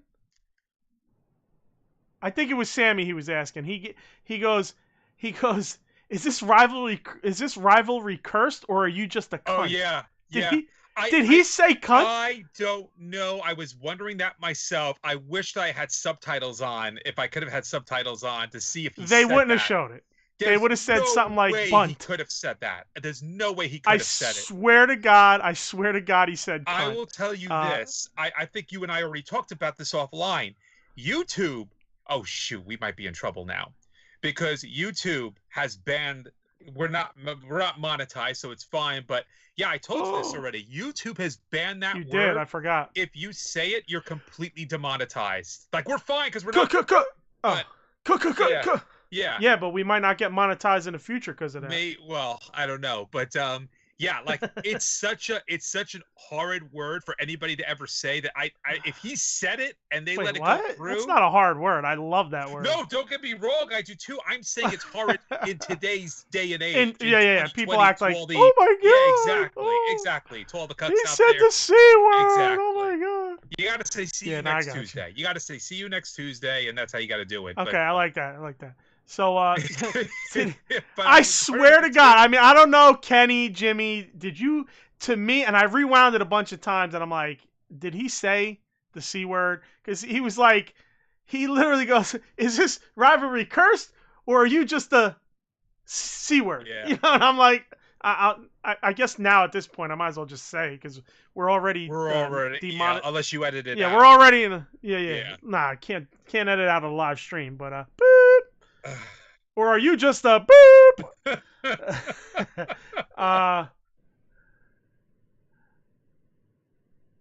Jimmy goes, thank God for that T-shirt money, then. Yeah, maybe 3 years or so from now. It's a bad word unless you're from down under, right? Yeah. No, Europeans say that word do. a lot. Europeans say it a lot. That's like you to them. You know, it's like saying you. But for some reason, yeah, because I follow a lot of live streams and podcasts, and somebody had mentioned it, that they had used the word last week, and he was just like, what the hell happened? This video got all these views and it's been completely demonetized, and he found out that was the reason why. He said the word once in his entire video, and that was it. He was finished. So yeah. Who is this? Huh? Who is this? I'd rather not say on the air. Okay. I don't want to necessarily say who I follow, but I could tell you off the air who it is. It's Nobody Wrestling. It's not wrestling. It was not a wrestling podcast. It was a different podcast. So yeah, just use the word in a review, and it was just like, oh, okay, that was it. So anyway. All right, so real quick, back to the chat before I continue. Kenny, we're getting a little long. Like, it's getting a little past what these guys are saying. So Kenny said the Hurricane Matt long-term storytelling part had me dying laughing for the people who get the reference. Exactly. So, okay, so I don't get it. Yeah. So you'll break that down for me in a second. Jimmy says the match itself was 5 stars as a Hardy match. I guess I don't know what that means at this point. I guess 15 years ago it would have been a 1-star Hardy match. I'm guessing that's what you're getting at. And then he says, Kenny, that was great. 2 years. I guess the storyline's been 2 years. Had to get to AEW to pay it off. Kenny says, I guess for the long-term storytelling part. Then we already said that. And Kenny says it's klutz. Klutz. Did they say klutz? Was that really the word? Okay. Klutz. Okay. Did he say klutz? Okay. All right. I liked my see you next Tuesday word better, but it would have. Yeah. Okay. I could see klutz being what he said. Yeah. But it was so low that you could. I mean, I don't know. I literally 3-4 times rewound it. I get it. No, I get what you're saying, Jimmy, with the compound matches. Oh, okay, 5 stars in terms of compound matches. Got you. All right. So, anyway, the callback to the missed table spot I noticed. Obviously, that was like towards the finish, from the last pay-per-view finish. With the butt, but he busted his head open. Match was something I didn't care about in general. All of a sudden it turned into Sammy and Matt versus Sammy and crew versus Matt and crew. Yeah. I don't have any care for Gangrel. I have no interest in Hurricane Helms. He was in 3 count, if I'm not mistaken, right? He was good. He was good in 3 count. I had no problem with him then. But I like when he went to WWF, I didn't know anything about him. Gangrel was. I don't even know what he went after WCW went under. He went to WWF. Yeah, right? He was to WWF for a bit. He had a very memorable feud, not so much feud with The Rock. That's what he's best known for, is with his superhero gimmick. He had this feud with The Rock that was just absolutely hysterical, and it's too much to get into here, but it was really, really well done. It was not even a real feud because The Rock just kicked the shit out of him. Like, it wasn't even a real feud, but it was just like he would always show up and needle The Rock all the time. It was great. I did find Gangrel to be quite the surprise. That was interesting to see him. I know you don't care about Gangrel, but it was funny to see him. Like, again, I like the idea of the out of nowhere cameos that they had here. Yeah. Jimmy says Bill just wanted the C word. Yeah. You got me there, bro. I do like the C word. All right, so throw me some callbacks that I don't understand. Like, give me some of these callbacks. Well, which specifically? Like, because again, you've got You said there's callbacks that you knew that I wouldn't know because I'm not a WWF guy. Of having, so you got Shane Helm there, and he was okay. Well, I know Hurricane. him as Hurricane. Yeah. Right. I didn't watch this shit, but I know of Hurricane Helms. I know of Gangrel. Yeah. So I know these guys. Yeah.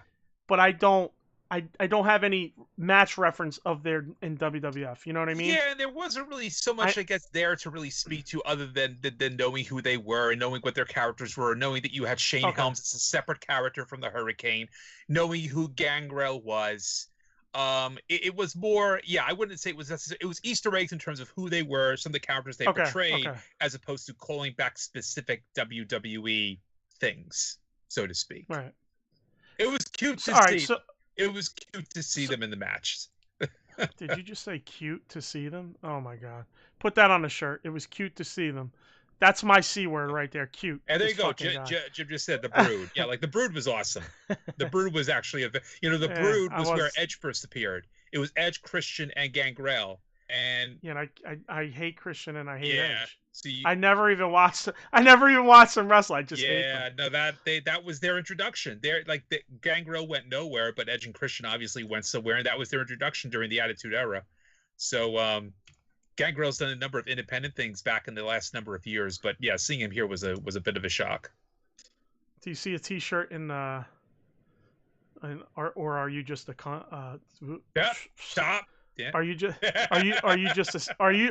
a C word and we bleep out the two letters in the middle with like asterisks? I think that should be that should be our next. That should be another shirt. And Jim brought up Senor Benjamin. I love Senor Benjamin. Senor Benjamin is Matt Hardy's father-in-law, like his real life father-in-law. He's Reba's father, and he's hysterical. I mean, he obviously. I thought he was I thought he was literally their gardener. Well, that was right. Like, but he does the gardening and does like the servitude and such like that, but he is her father-in-law. Oh, okay, for real. It's funny. I do love Senor Benjamin. He was a lot of fun, in fact, in the TNA matches quite a bit. So, but anyway, right. It was entertaining for what it is. Again, if you were seeing this for the first time, a lot of your reaction is probably what the fuck. But otherwise, if it's something you've seen a number of, it's just more of the same. Again, I will say that the way the booking of the end, I don't like the idea that Matt won this. They needed to give this to Sammy. They needed to give this to Sammy. That didn't make sense to me. Now he's won twice in a row. Right, he's won twice in a row. He's thoroughly beaten him. It's like, how do you take Sammy seriously at this point now? You needed to give him this, even though it was a silly match. You did need to give Sammy the win to finally say, okay, the feud's over. He comes on top. What's the next big thing for Sammy? It's hard to think of what's the next big thing for Sammy if he lost to fucking Matt Hardy. It's just, again, entertaining match, shitty booking. I feel like we're saying this now with just about almost every match on this card. It's that's basically how I felt most of the show. So, I didn't like the match. Whatever, it just didn't do nothing. It's not going to be your cup of tea if you're not into the format. That's fucking the thing. Fireworks. Yeah, it's a very what's the expression? Eclectic. It's an acquired taste. This format is an acquired taste. If you don't like it, you don't like it, and you're not gonna like it. It's silly down to the core. When it first happened in TNA, it was very unique, and they turned it into something big because they had a lot of media behind it, and they had a lot of breaking of the fourth wall behind it, which is what made it so fun and different, which is something, again, you would never really see in wrestling. But yeah, it's a format they resurrected for this show. I liked the format for the purposes of, I thought it was nice to have that with Sammy in it, but just didn't like how it ended at all. Jimmy says Sammy gets booted out of the inner circle. That's what's next. So maybe there you go. Maybe that's what you'd play with it. Maybe we're going to talk about that, but maybe that's what you do then. Yeah. So anyway. So yeah, enough with this fucking match. Whatever. I almost would have been fine if it just ended up being just him and Hardy. You know, with maybe his father-in-law at the end doing what he did, but it just, I don't know, the fireworks thing. I was like, eh. And that's a callback. That's a callback to their old matches too, to what they did there. So. All right, so then we get an Archer promo. For me, I didn't take note of many non-pay-per-view things, but for me, it was just good seeing him get that promo work. Yeah. I'm enjoying that. I think he's doing well. He's shining in it. And Jimmy says AEW is going to turn Sammy face before Jericho. I hope not. I really hope not. He's a good heel. He's a good arrogant heel. Yeah. He won't work as a face. Jimmy says, "Bill, you are a Hardy hater." I'm not. I don't know. I don't like what he's I don't like this. I'm not into this deletion shit. I don't know. Right. At times I have been. Don't get me wrong. I thought it's funny when he's coming out of the water as different characters during the Stadium Stampede, and he had get knocked in the head the one time or something, and he started becoming normal. Yeah. That was. I kind of like that.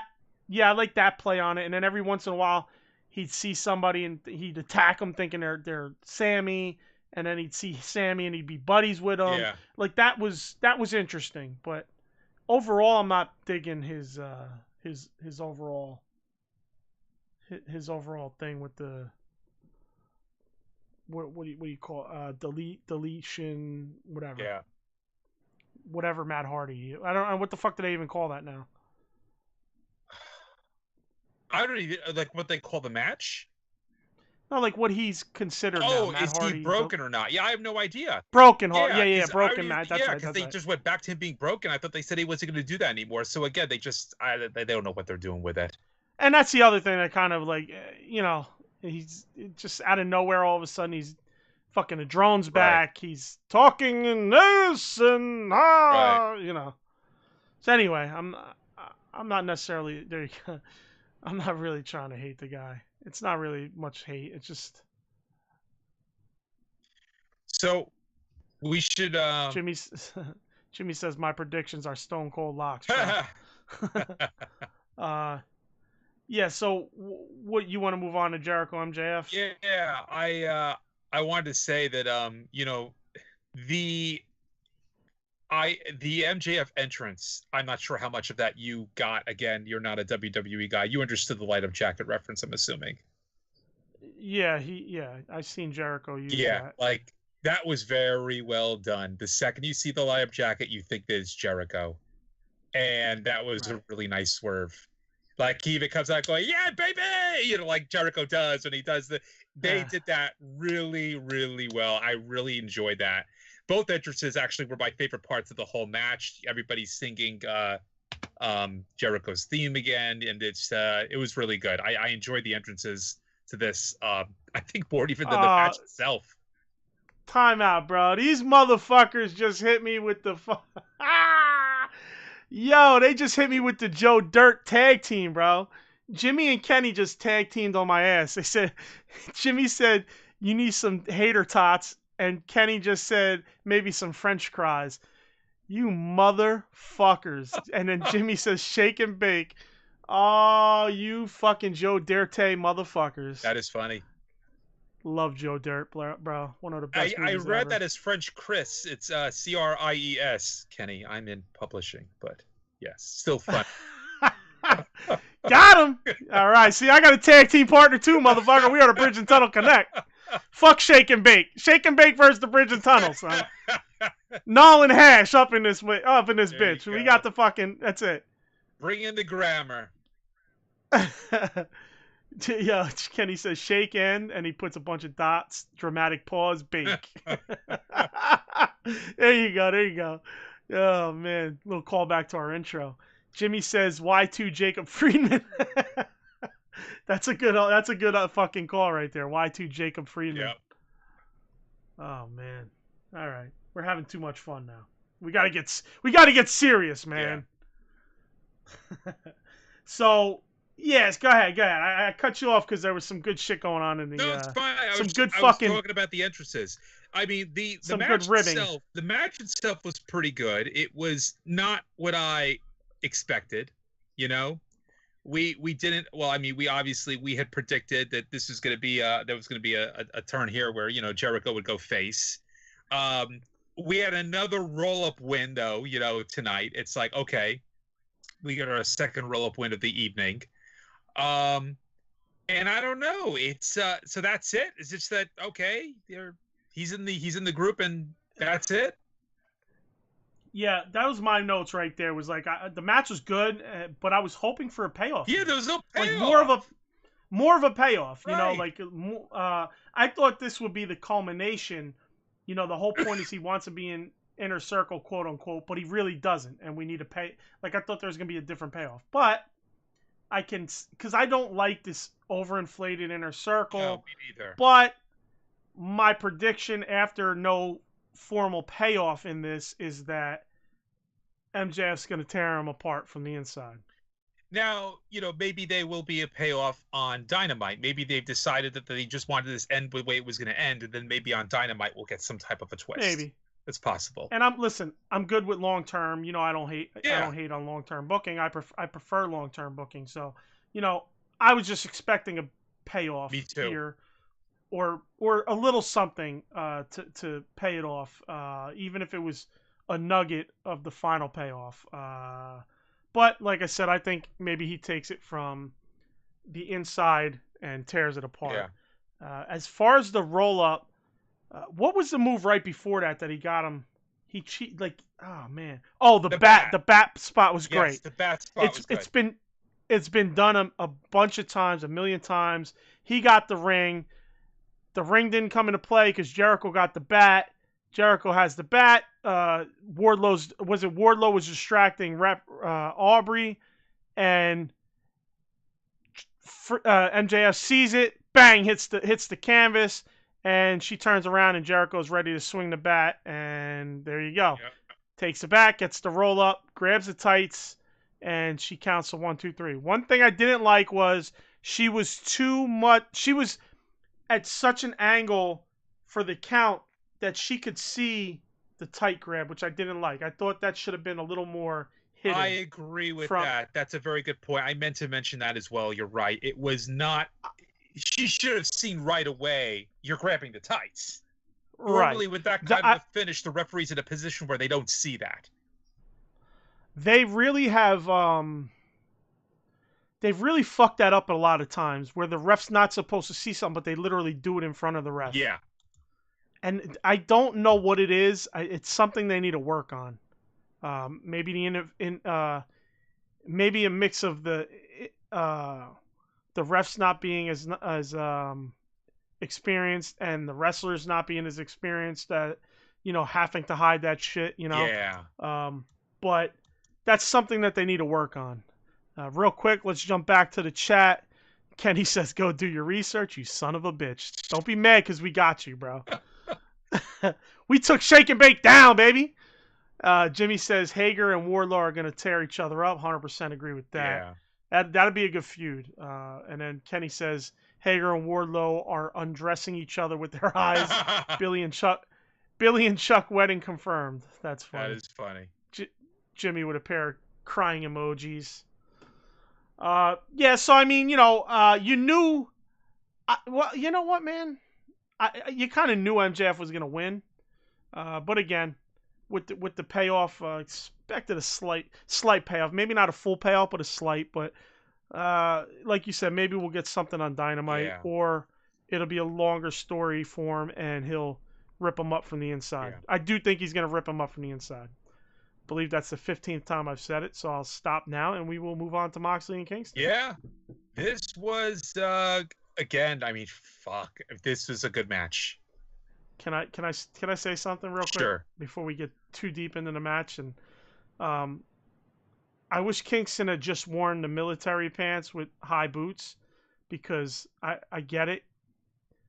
You want to come out and you want to look like was it Misawa, I believe, with the green and white, but I feel like it looked fucking awful.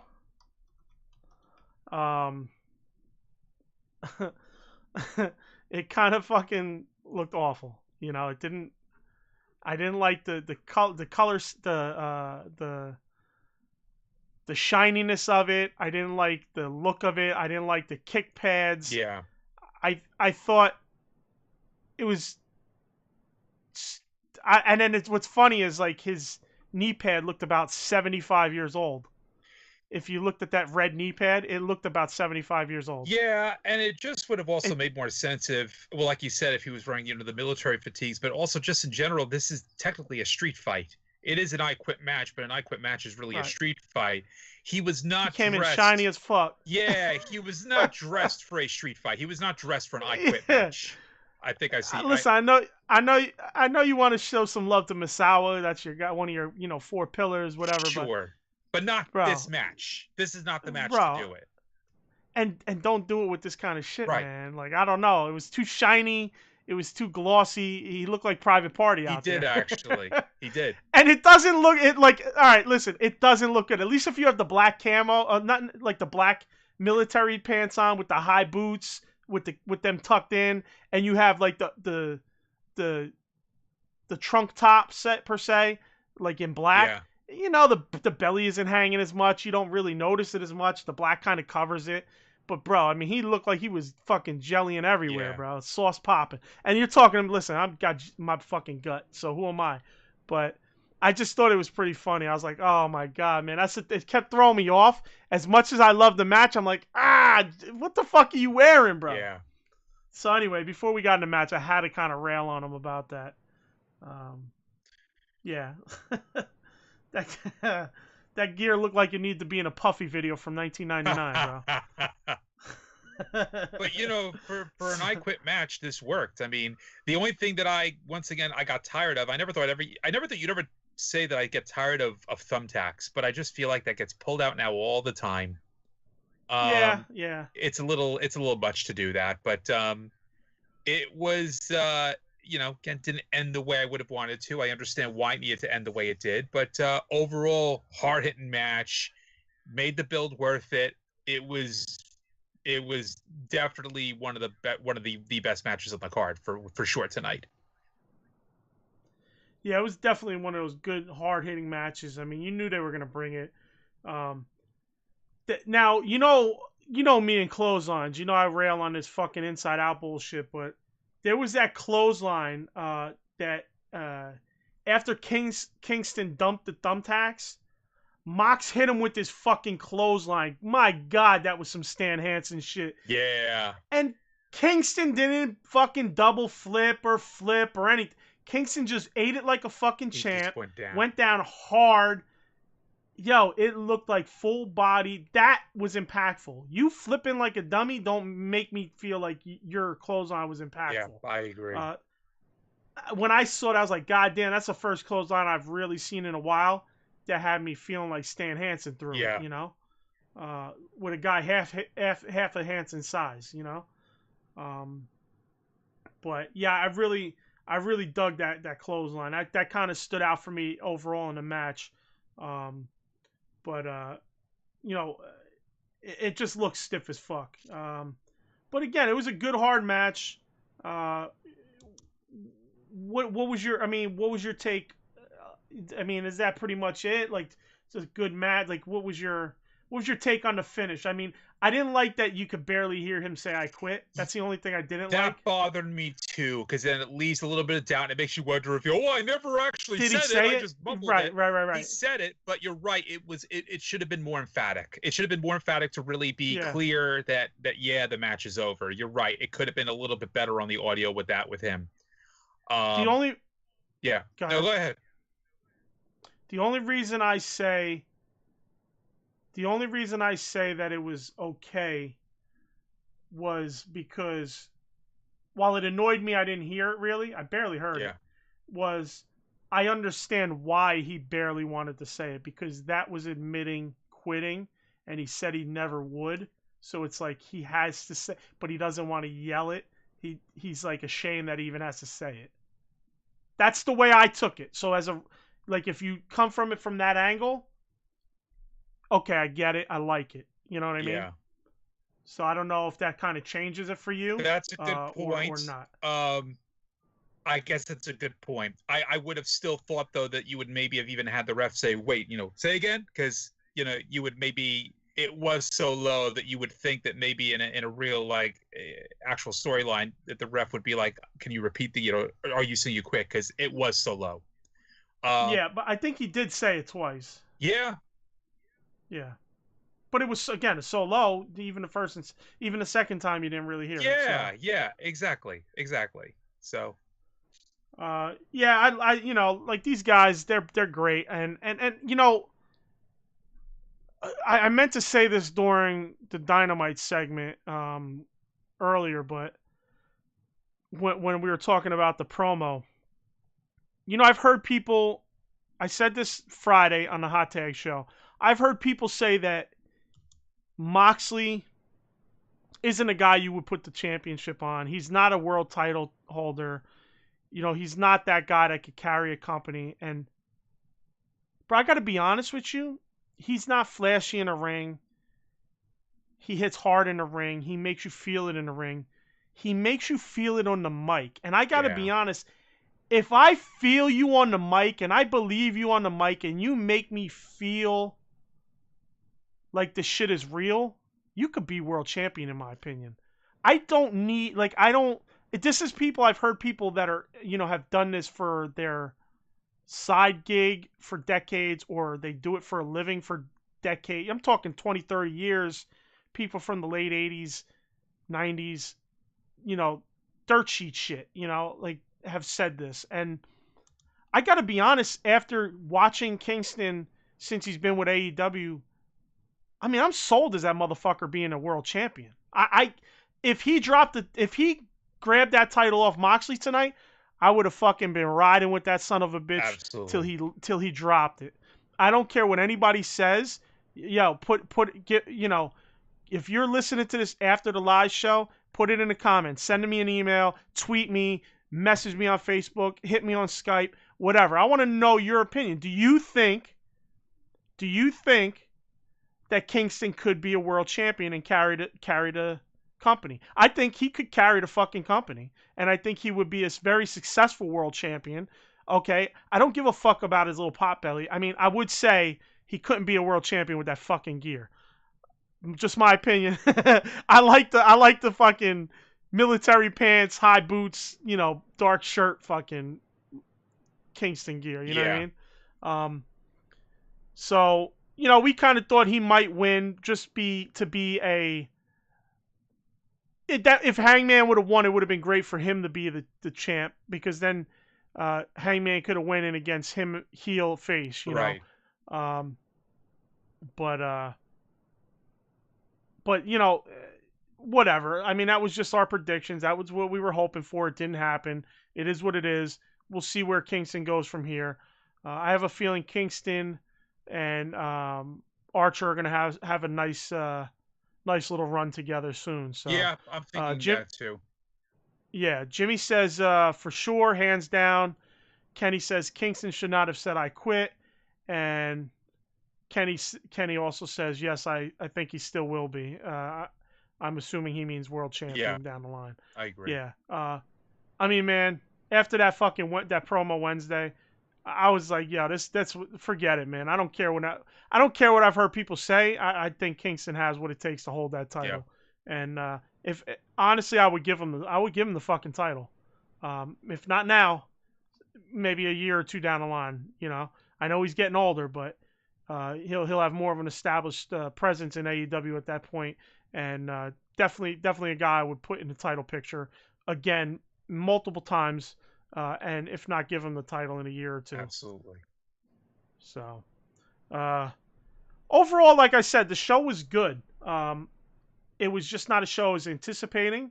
It was not a show I finished and went, this was great. This was 100% great. I think it was a 60-40 for me, only because there was not a lot of payoff, not a lot of excitement going into a lot of these matches. As far as the show in general, match for match was great. Promos, great. I thought all that stuff was great. So, and it kind of leads into what we've been saying over the last month and a half is we're just not feeling these stories. They're just not grabbing you. If they're, like, that has to mean something. They have to grab you in order for you to give a fuck. And didn't give too much fucks going into this. And it doesn't help if already we're questioning the storytelling and then it concludes with poor booking of the matches themselves. That doesn't help. There's a lot of opportunity, I think, that they had to redeem themselves with the storytelling and the booking and such, and they didn't take it. So, yeah. But yeah, I'll give it a 6 out of 10. I mean, maybe a 5 or a 6 out of 10. It's hard to say again, because the match work itself was fantastic and the promos were fantastic. It was very poor booking. And also I felt like part of the show was ruined for me that they had the Hangman Omega match so early in the card, that you kind of, all right, you're knowing how the last match is going to go too under normal circumstances. Right. So. And real quick, at the end of the match, obviously, Kenny comes out and has a little stare down and little words with Moxley. I don't know. It didn't really grab me again. It didn't really grab me. I get it, but it's, it would have been better if they had maybe a little fracas between them, Yeah, would have been nice. Would have been better, a little face to face, little like head to head type of deal. Yeah. Just, I don't know, something to harken back to the early days of AEW with them too. So, but I mean, that's it for today for us. Yeah. As always, want to shout out everybody in the chat right now. We got Kenny. Kenny is what did I call you earlier, Kenny? Fucking that's your new shit, man. You're the ambassador. You're the ambassador of the chat, Kenny. You are the AEW Uncensored ambassador. Jimmy, of course, we love you, brother. Alex, we just got a new dude here, New World. Good to see you. Thank you for joining us. I don't know how long you've been with us. But like, share, subscribe, please. Hit the bell as well. Eddy was here earlier. And real quick, while I'm doing this, Kenny says Revolution has been AEW's best pay-per-view to me with another watch through for me. This might be better. Yeah. Yeah, for sure. I did like Revolution. That was a great show. And Jimmy says a Shake and Bake Connect. That is a Shake and Bake Connect in the chat. You guys are the Uncensored family, of course. Everybody listening, thank you. We love you guys. Thanks for the support. Like, share, subscribe. Hit the bell on YouTube. We are live every Sunday, 3:05 Eastern in the U.S. So that's when you can catch us live on YouTube. Uncensoredalliance.com. You get everything we do there, all the links, everything else, the podcast. Twitter, AEW Uncensored, one word. Like us there or follow us there, please. You can email us, love mail, hate mail, questions, comments, anything you want to send us. AEW Uncensored Podcast at gmail.com. AEW Uncensored Podcast on Facebook. You can search that, like the page, join the group. All third-party applications for podcasting, just search AEW Uncensored Podcast. We will pop up. As far as where else you can find the podcast, Google Podcasts, Deezer, TuneIn, Stitcher, iHeart Radio, and of course iTunes. Please rate us on iTunes. That's fucking huge. We need your support for that. Same with the like, share, and subscribe on YouTube. That's huge. Link in the description for Skype. Send me a message. That's how you'll be able to join us live on the show. We want to have live call-ins. We had our first a few weeks ago with George, another weekly listener. Please send us something there, and we'll drop you in the chat, and we'll get you on the show live when you want to join. I think that's it, man. As always, shout out to Skylar. I didn't see you in the chat today, brother, but I know you're listening, so thanks as always. And all right, everybody, thank you again, Thanks to all. and we will see you next week. Peace. Peace.